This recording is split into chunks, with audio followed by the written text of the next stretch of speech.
ರಹಸ್ಯ ಇರೋದೇ ಬೇರೆ. ಈ ಹುಡುಗಿ ತಲೆ ಬೇರೆ ಸರಿ ಇಲ್ಲ, ನಾನು ಅದೇ ಬೈತೀನಿ, ನೀನ್ ತಲೆಗೆ ತೆಗಿತೀಯ ಅಂತ. ಆ ಮನುಷ್ಯ ಹಂಗೆ ಅಂತ ಗೊತ್ತಿದ್ಮೇಲೂ ನೀನು ಹಂಗೆ ಕಳ್ಸಿದ್ಯಲ್ಲ ನೀನು ಅಂತ. ಅದಾದ್ಮೇಲೆ ನನ್ನ ಜೊತೆ ಬಂದು ಗಲಾಟೆ ಆಯ್ತು, ಅದಾಯ್ತು.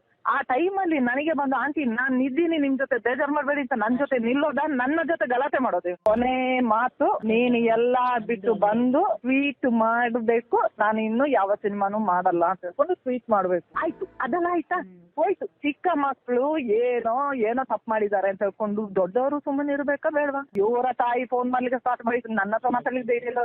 ಇವರ ತಾಯಿದು ರಶ್ಮಿಕನಿಗೆ ಇವನೇ ಯಾವುದು ಮಾಡು ಅಮ್ಮನಿಗೆ ಮಾಡು. ಆಯ್ತು ಸರಿ ಅಪ್ಪ, ಗೊತ್ತಲ್ಲ ನಿಮ್ಗೆ ಅದು ಅಂತ ಹುಡುಗಿ ಏನಲ್ಲ ಪಾಪ. ಆಯ್ತಪ್ಪ, ನಿನ್ನ ಅಮ್ಮನ ಹತ್ರ ಮಾತಾಡಿ ನನಗೆ ಅಂತ ತೊಂದ್ರೆ, ಮಾಡ್ತೀನಿ ಬಿಡು, ನಂದೇನು ಹೋಗಲ್ಲ. ಅವ್ರ ಅಮ್ಮ ಮಾಡಿದೇನು ಕೆಲಸ ಗೊತ್ತಾ? ನಿನ್ನ ಅಮ್ಮ ಬಂದು ನನಗೆ ಸಾರಿ ಹೇಳ್ಬೇಕು ಅಂತ. ಅಲ್ಲಲ್ಲ, ಇವ್ರಿಗೆ ಎಷ್ಟು ತಲೆ ಇರ್ಬೋದು ಅಂತ ನೋಡ್ದ, ಅವ್ರಿಗೆ ಒಟ್ಟಿಗೆ ಮಾಡದ ಹೊಡೆದ ಅಲ್ಲ, ಹೊಡೆದಿದ್ದು ನನ್ನ ಪುಣ್ಯ. ಅದು ಆಮೇಲೆ ಬಟ್ ಹೇಳದ್ ನಾನು, ತಾಯಿ ಬಂದು ನಿಮ್ಮ ತಾಯಿನ ನಿಮ್ಮ ವಿತೌಟ್ ರೀಸನ್ ನಿಮ್ಮ ತಾಯಿನ ಬಂದು, ನಿಮ್ಮ ಗಂಡನ ತಾಯಿ ಬಂದು ಸಾರಿ ಕೇಳ್ಬೇಕು, ನೀವೇನ್ ಹೇಳ್ತೀರಾ? ಅವ್ರಿಗೆ ನಾವು ಬೆಳೆಸಿದ ನೋವು ಅವ್ರಿಗೆ ಇರೋದಿಲ್ಲ. ಅದು ನನಗೆಲ್ಲ 10 ಜನರಿಗೆ ಸಹಾಯ ಮಾಡಿ ಗೊತ್ತು ಹೊರತು ನನಗೆ ಸಾರಿ ಅಂತ ಹೇಳಿ ಎಲ್ಲ ನಾನು ಬದುಕಲೇ ಇಲ್ಲ. ನಾನು ಆತರ ತಪ್ಪು ಮಾಡ್ಕೊಂಡವಳೆ ಅಲ್ಲ. ಆಯ್ತಾ, ತಾಯಿದು ಡಿಮಾಂಡ್ ಆಯ್ತು, ಅಣ್ಣನ ಹೆಂಡತಿದು ಡಿಮಾಂಡ್ ಆಯ್ತು, ಎಲ್ಲ ಬಿಟ್ಟು ಬಂದು ಅಣ್ಣಂದು ಹೆಂಡತಿದು ಫೋನು, ಇವ್ರದ್ದು ತಾಯಿದು ಫೋನ್ ಎಲ್ಲ ಹೊರಗೆ ಎಲ್ಲ ಆಗಿ ಸೀನಿಗೆ ಒಳಗೆ ತುಂಬಾ ನಡೆದಿದೆ. ನಾನೊಂದು ಸ್ಟ್ರಾಂಗ್ ಆಗಿ ಇರೋದಕ್ಕೆ ಬಚಾವ್. ಕರ್ನಾಟಕನೇ ಹೇಳ್ತಾ ಇದೆ ಅವಳು ಹೋಗುವಂತ ಸ್ಟೈಲ್ಗೆ ನಮ್ಮ ಹುಡುಗಿ ಹೆಂಗ್ ಬೆಳೀತಾ ಇದ್ದಾಳೆ ಅಂತ ಹೇಳ್ಕೊಂಡು ಖುಷಿ ಪಡುವ ಟೈಮಲ್ಲಿ ಏನು ಕೆಲಸ ಇದ್ರು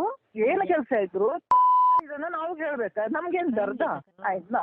ಒಂದು ಎಲ್ಲ ಏನು ವಿಷಯ ಇದ್ರು ಇವನು ತಲೆ ಹಾಕೋದು. ನಾನು ಯಾವ ಗ್ಯಾರಂಟಿಯಲ್ಲಿ ಮದುವೆ ಮಾಡಿ ಕೊಡ್ಲಿ ಇವ್ರಿಗೆ? ಒಂದು ಹೆಣ್ಮಗು ನಾನು ಕೊಡೋದು ಬೇಡವಾ ಅವ್ರಿಗೆ? ಆ ಗ್ಯಾರಂಟಿಗೆ ನಾನು ಕೊಡೋದು ಗಂಡನಿಗೆ, ಹುಡುಗನಿಗೆ ಕೊಡೋದು, ಇವ್ರ ಮ್ಯಾನೇಜರ್ಗೆ, ಇವ್ರ ಪ್ರೊಡ್ಯೂಸರ್ಗೆ ಅಲ್ಲ.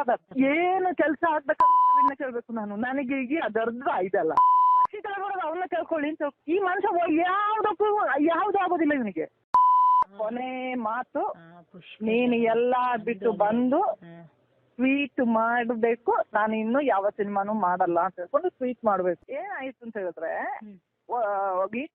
ನಮ್ ರಿಲೀಸ್ 15 ಈ ಸೀನ್ ಹೊರಗೆ ಬಂದ ಮೇಲೆ ಏನಿದೆ ಇದ್ರಲ್ಲಿ ಅಷ್ಟು ಕೆಟ್ಟದು? ಆಯ್ತು ಈ ಸೀನ್ ಶೂಟ್ ಮಾಡುವಾಗ ನನ್ನ ಪರ್ಮಿಷನ್ ಕೇಳಿದ್ದಾರೆ. 5 ತರದಲ್ಲಿ ಶೂಟ್ ಮಾಡಿದ್ದಾರೆ. ಯಾಕೆಂದ್ರೆ ಯಾವ್ದು ಮ್ಯಾಚ್ ಆಗ್ತದೆ ಅದನ್ನ ಮಾತ್ರ ಹಾಕ್ಲಿಕ್ಕೆ ಆಗೋದು. ಇನ್ನು ಆ ಸೀನ್ ಪುನಃ ನಾವು ಹೋಗಿ ಅಲ್ಲಿ ಶೂಟ್ ಮಾಡ್ಲಿಕ್ಕೆ ಆಗಲ್ಲ. ಆ ತರ ಸೀನ್ ಶೂಟ್ ಮಾಡಿದ್ದಾರೆ. ಯಾಕೆಂದ್ರೆ ಈ ತರ ಕ್ಯಾರೆಕ್ಟರ್ ಸಿಕ್ಕಿದ ಮೇಲೆ ಅದು ಒಂದು ಸೀನ್ ನಾನು ಪರ್ಮಿಷನ್ ಕೊಡ್ಲಿಲ್ಲ ಅಂದ್ರೆ ಆ ಮೂವಿಗೆ ಒಂದು ಕಂಪ್ಲೀಷನ್ ಬರೋದಿಲ್ಲ.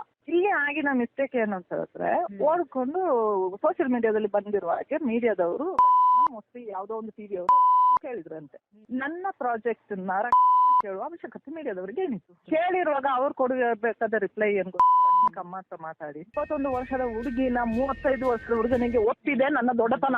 2 ಗಂಟೆಗೆ ಇದು ಮುಗ್ದಿದೆ, ಏನು ಇಂಟರ್ವ್ಯೂ ಮುಗ್ದಿದೆ. 2 ಗಂಟೆಗೆ ಇವ್ರು ಹೇಳ್ತಾ ಇದ್ದಾರೆ, ಪ್ರವೀಣ್ ನೀನು ಕಾರ್ ತಕೊಂಡು ಬಾ ಬೆಂಗಳೂರಿಗೆ ರಕ್ಷಿತ ನೋಡ್ಲಿಕ್ಕೆ.